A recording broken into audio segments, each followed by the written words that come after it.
Okay, welcome. Thank you for taking time. Thanks so much for having me. I'm grateful to be here. Same question I'm starting with everybody. Here's your free question. Introduce yourself. Why are you running for DA? Sure.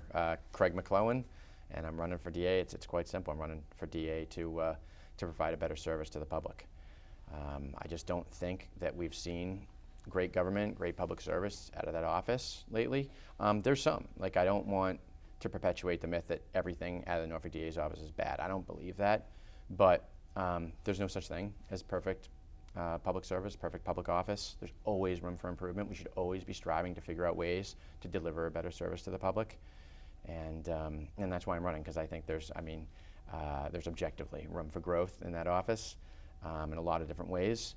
And my unique background, I think, it suits me for the role, in that I've served as both a prosecutor and a criminal defense attorney. So I've been on both sides of the criminal courtroom, Massachusetts criminal courtroom. And so professionally, I've watched the criminal justice system in Massachusetts evolve, for better and worse, over the last 20 plus years, and then couple that with my sort of quasi-professional experience, which is, this also makes me unique. I'm the only candidate to hold a elected local role. And the reason, I'm on the school committee in my hometown. I read that. And the reason that's relevant is because it has exposed me to some really interesting and important concepts of local government that I think can and should be applied at the county level to deliver that exceptional level of public service that I'm talking about.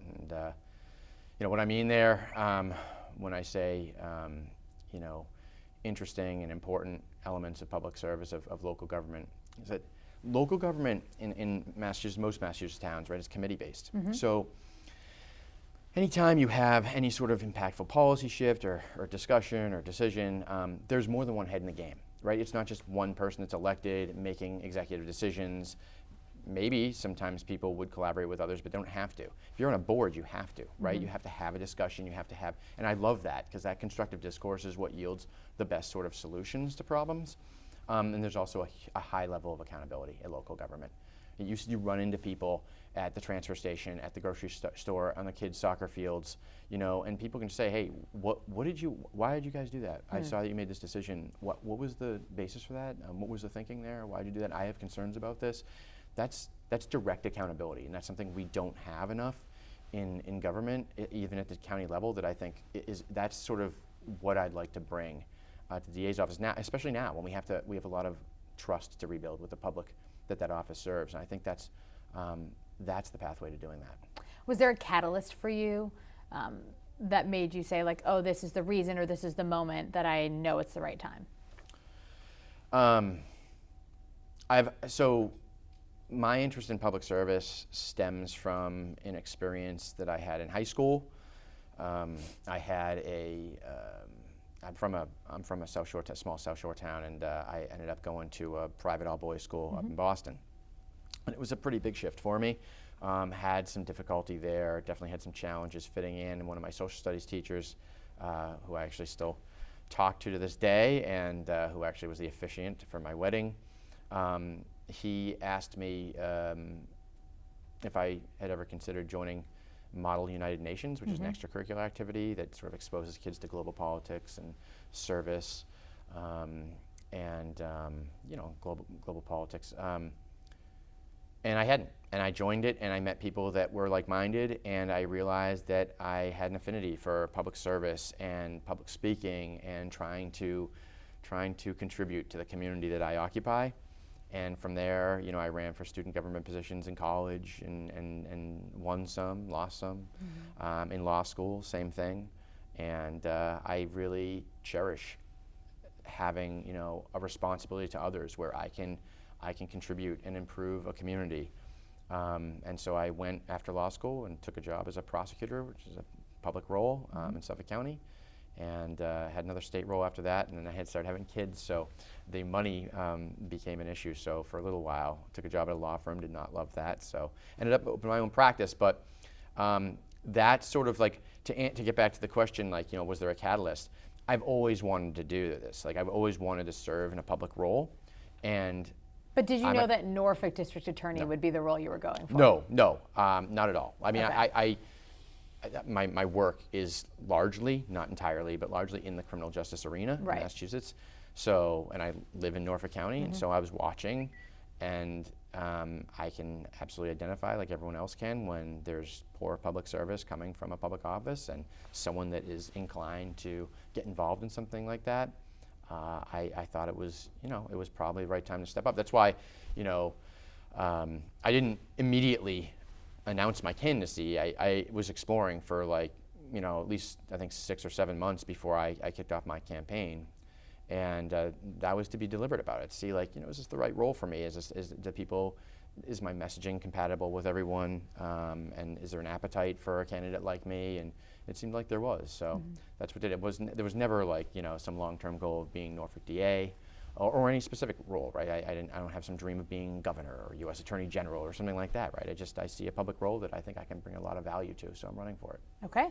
A couple general questions about the office itself. First one being staffing. If you were to get this job, what would your staffing plan be as far as the staff who exists there now? Would you clean house? Would you make everyone reapply for their jobs? Would you keep the staff that's there? Do you have a vision for that? Yes. Well, first of all, you've got to, like I think probably most candidates would say, you'll have a transition committee for executive leadership, senior leadership. Those will be the folks that you trust or you think that have roles in their professional or quasi-professional lives that can add a lot of value to that office and help you structure it and create some sort of an overall strategic plan or steering plan. But I think your question is really targeting the majority of the workforce in the office, the people that are already there working, wondering if some new elected official comes in, or that's definitely going to happen because Mr. Morrissey is resigning, or not resigning, but not running for re-election. So, and I know, and I live that, right? I was an assistant DA, so I get it. I understand the anxiety. My answer to the question is generally no. I don't anticipate cleaning house. I think that's very damaging for a district attorney's office, for the community at large. See, what people don't understand a lot of times, because I just have direct interaction with DA's offices all the time because of what I do. But a lot of people don't have a connection to the criminal justice system. They're not that familiar with the DA's office. There's a lot of good work going on in there. There is. The office prosecutes thousands of cases annually, right? And we've heard about a few controversial ones which have highlighted major failures that we need to take seriously. But there's a lot of good work going on there, and people should understand that. There's a lot of people that are getting up every day, coming to work, that are complete professionals, knowledgeable in their field, and they're serving the public as best they can, and I think in a high quality way. So I would probably I wouldn't make any. I don't think any leader should be making any big changes like that right off the bat. I think that's ill-advised. I think you need to set your goals, set your create your strategic plan, and then endeavor to learn a little bit about the people that are working there, and figuring out what works, what doesn't. Talk to everyone. That would definitely be what I would do. And initially, I would meet everyone, talk to them, have a candid conversation, encourage them, empower them to really share, candidly, hey, nothing you say is going to go further than it's you're talking to me, and I really, really want to know what you think. That's how you're going to improve. You have to come into it with an intention to improve. So, no one's going to be re-interviewing for their jobs. If there are senior roles open that people leave, or we create new ones, and people are interested from the office, you would interview just like you would for any role. But you're not going to make people just reapply for their jobs Nope. by you taking the position. Absolutely not. That's not something I would do. Some of your competitors in this race have said that they would plan to do that, which is partially why I asked that. Okay. I'm curious next, your position currently on DA Michael Morrissey, who has been in the office for 16 years, and in particular how he's handled that public pressure for the last couple of years. Just what's your take on him right now? Sure. My general take is that it really has, there's no real value to talking about what I personally think about Michael Morrissey, because he's not running for re-election, right? So we need to focus on moving forward. That said, I think he's someone that has served in a public role one way or the other for 50 years. And whether you like him or you don't like him, or whatever you think about him, that's a path he chose. And I think there's something to be said for that. Not everyone would do that. And whether he executed all those positions well, I honestly don't really know. I wasn't familiar with his Senate tenure or his House tenure. I'm familiar with his tenure as district attorney for at least the most recent of the 16 years. And like I said, I think there's a lot of good work going on in the office, but I think there have been some major failures under his watch. And I think that I think he'd be hard pressed to deny that himself. So I'm not saying anything that I wouldn't say right to his face. But my biggest complaint with the office, and I don't know if this is targeted at Mr. Morrissey or just the office in general, is that you have these controversies, you have these failures, you have these concerns that are very prominent, and some of which are dividing, like wonderful communities, okay, like Canton.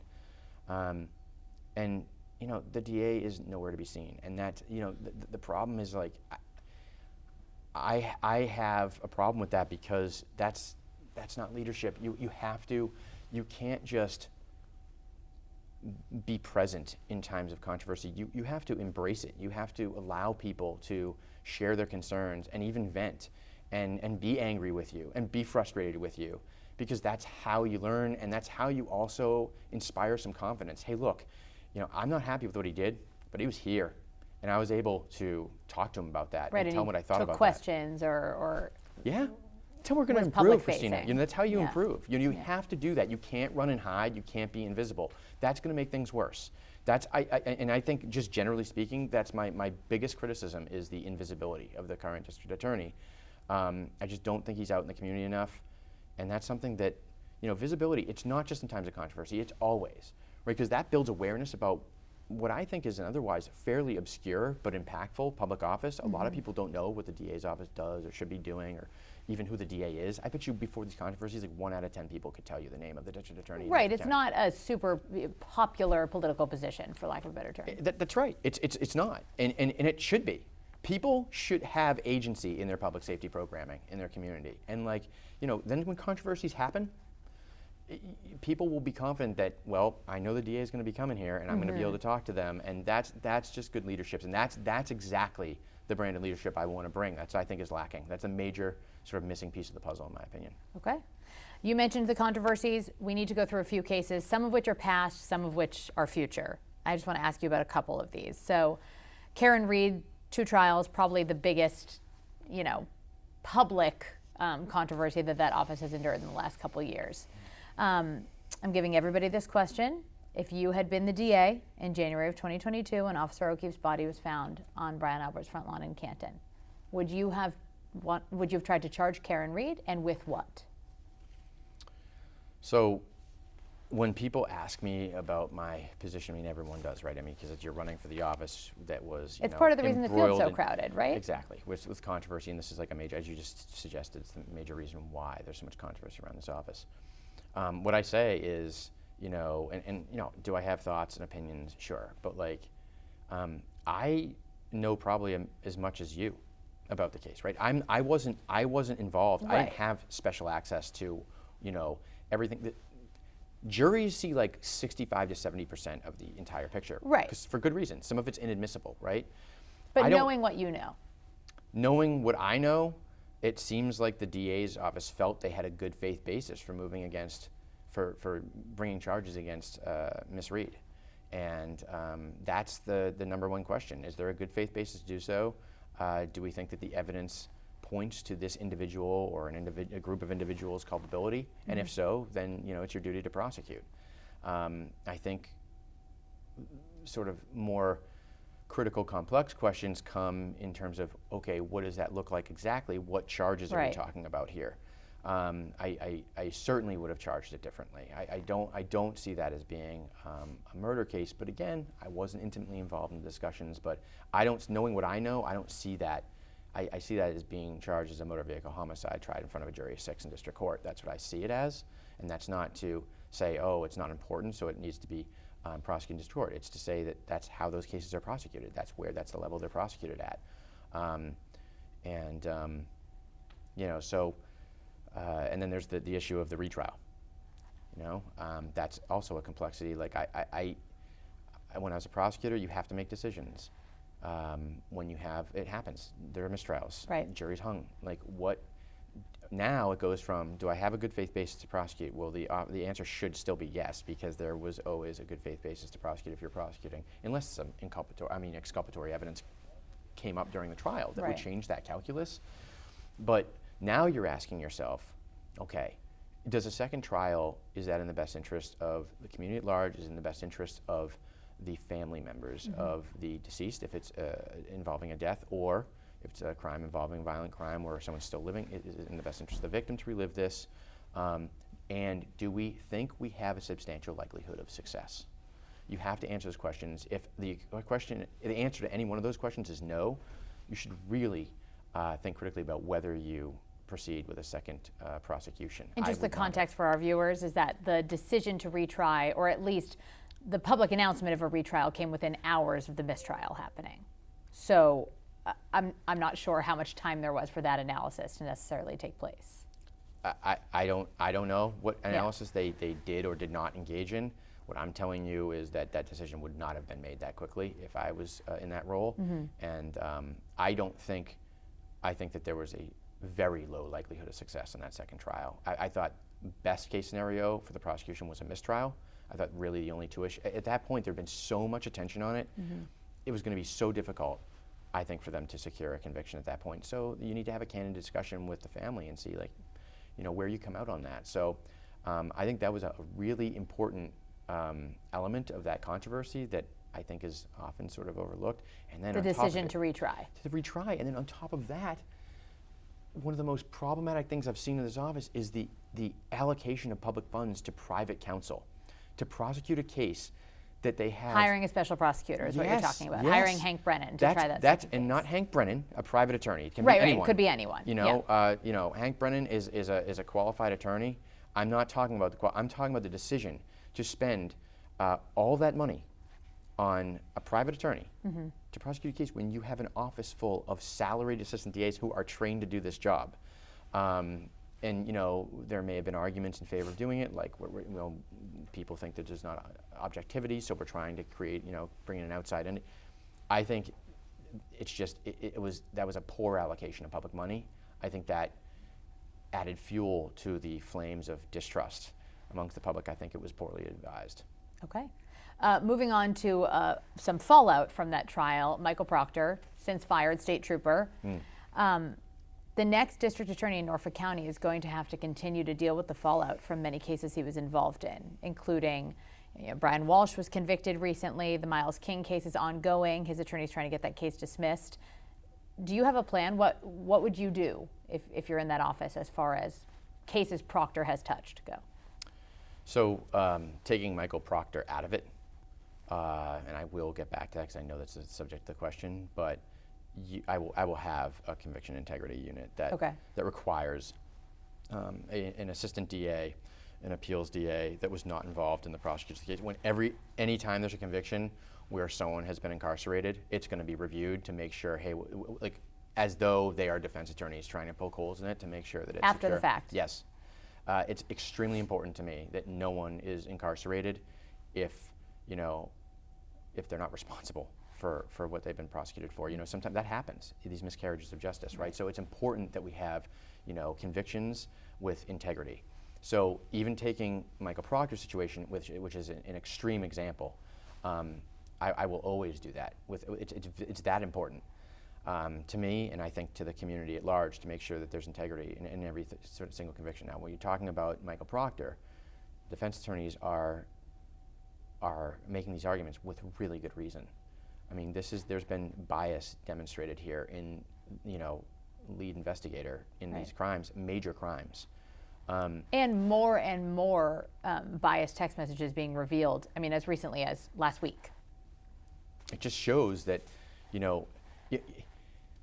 there are two, look, Kristina, there are two types of sort of conflicts of interest or impropriety, right? There is actual conflicts of interest or bias or impropriety, and then there's the appearance of those things. Right. Either one of them is equally damaging. Okay. So whether, this guy really truly believed these things, he's a bigot, it doesn't matter. The fact that those were sent makes it possible that these beliefs, this sort of belief structure, this perspective that he held, was driving the decisions that he's making in an investigation and blinding him to the truth. That's what we're trying to get to, right? What actually happened, and so it's so troubling what happened in that case. And you're going to have to look at every one of those convictions that he was involved in. Now, Brian Walsh, you mentioned, from my understanding, he was sort of extricated from that process as much as possible. He was. He didn't testify. Yeah. So now, I testifying and not being involved in the investigation are two different things. But it seems like that one in particular, you just mentioned it, so I'm going to that's my community too. That was something that happened in Cohasset. Yeah. And I think that case was handled really well, and I think that the responsible party was held accountable for their actions.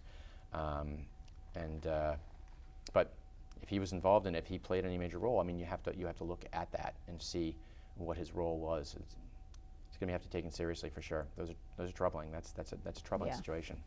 One other case, future looking, an upcoming trial in Norfolk County is the trial against Aiden Carney, also known as Turtleboy. He is facing several counts of witness intimidation. He's set to go on trial right around the time when a new DA would be starting. There's a special prosecutor in charge of his case right now.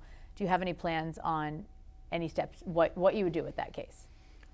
I have very little knowledge about the facts and circumstances that gave rise to the charges against him. I mean, I generally know, what they center around, but as far as the decision making and the specific evidence, I don't know. Would it be something you'd look at, or would you just let the special prosecutor handle it? I would look at it because, and this isn't an endorsement of Mr. Kearney or taking sides of anything. It's just, to me, what stuck out is there was someone that was being critical of a public office. That public office has the ability to prosecute people, and when you prosecute someone that's being critical of you, when you're using your authority to do that, that I think creates an appearance of maybe a conflict of interest. So was that decision entirely objective? Again, I don't know. Maybe it was.